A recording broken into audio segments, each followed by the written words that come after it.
Well, I'd say my first break happened when I was 11 years old. I had a great opportunity to work with August Wilson, who's a playwright a big playwright. He passed away not too long ago.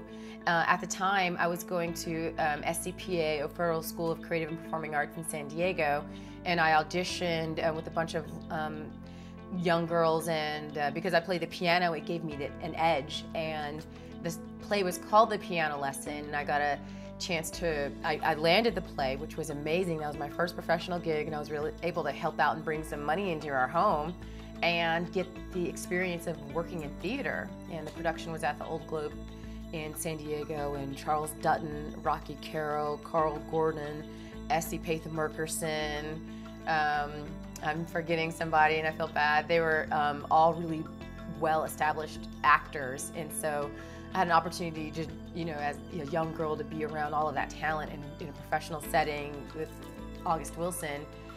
When the play moved to Los Angeles, they invited me, and my mom accepted, and we moved right to the heart of Hollywood when I was 12, and I carried the play there also. And Paul Hunter's little sister, Naomi Hunter, was my understudy, and her and I used to tear up that theater, and we had so much fun doing that play and working and making money. And we had our little private tutor at school, at the theater, and it was amazing. And then from there, my life, did a complete U-turn, going another direction. Unfortunately, I was abducted, and for a year and a half, and I was returned when I was 17. So, things just kind of went left, and so probably, I would have stayed in Hollywood and kept working and acting had I been there. However, once I was returned, I went through a little bit of time, just kind of, recouping, so to say. Then I landed a deal with Capitol Records, with the president of Capitol Records, Roy Lott, the former president, and I worked with. That came through Damon Elliott, which came through who I like to call my fairy godmother, Dionne Warwick, who's his mother.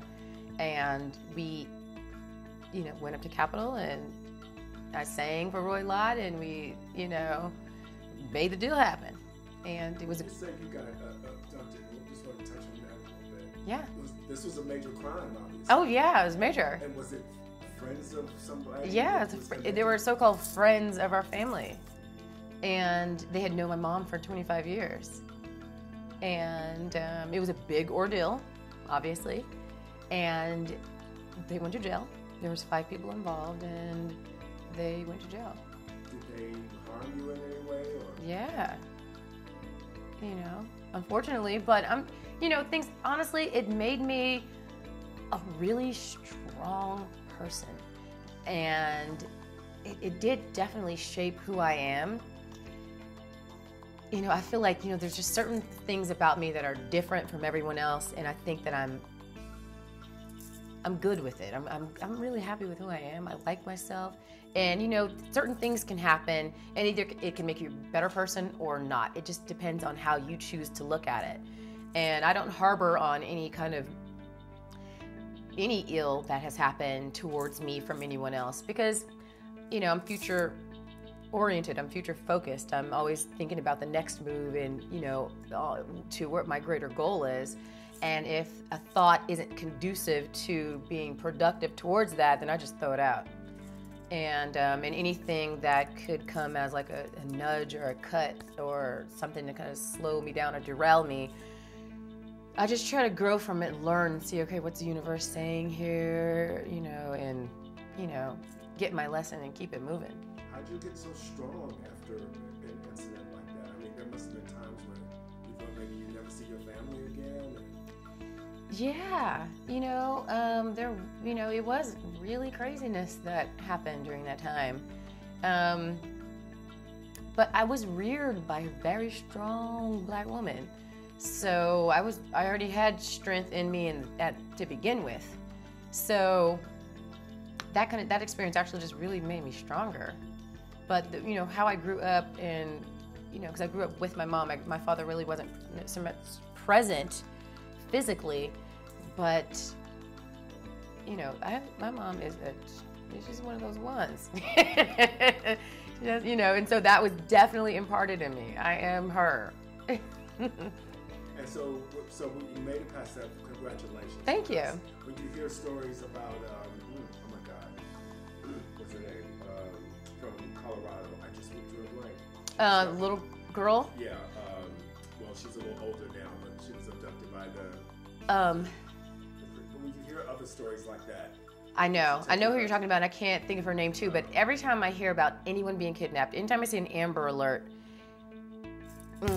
my heart just goes out. I can think of all these different things that could potentially be happening, but I always say a prayer every time I see or hear of anyone missing, because I know that it's prayer that made it possible for me to be here today, period, in that alone.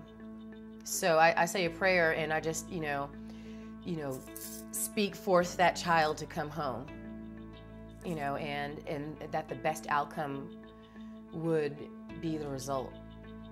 But yeah, every time I see that, it strikes a chord. You know, I immediately have flashbacks, and I just think, and you know, about what is potentially going on and what the parents and family are going through, and that child and the abductor. You know, it's. You were how old then? I was 14. Yeah. So I was older. You know, I wasn't. You know, whereas I can imagine a toddler or, you know, someone 7, 8, 9, 10, but even still, you know, I was pretty naive and sheltered, you know, at 14. I was, you know, I'm the baby of my family. You know, I was always pretty much babied. I was a baby. And, but again, I'm good. But I do want to reach out in some capacity. I don't know what would be the most effective as it pertains to missing children. But I know that I definitely want to be involved in that, be involved in, you know, children in some capacity to, you know, help get, you know. Yeah, and you know, luckily with technology these days, there's so many, you know, like Amber Alerts are, you know, if you sign up to them, they can be alerted right to your phone via text message, with Twitter, and all of the things that are happening with technology that bring people together so quickly. I mean, you know, maybe Twitter could then work with the government and, you know, Amber Alert, that everyone would get a tweet. Hey, you know, look out for this car, this license plate, this little person, you know, who knows what could, you know, happen.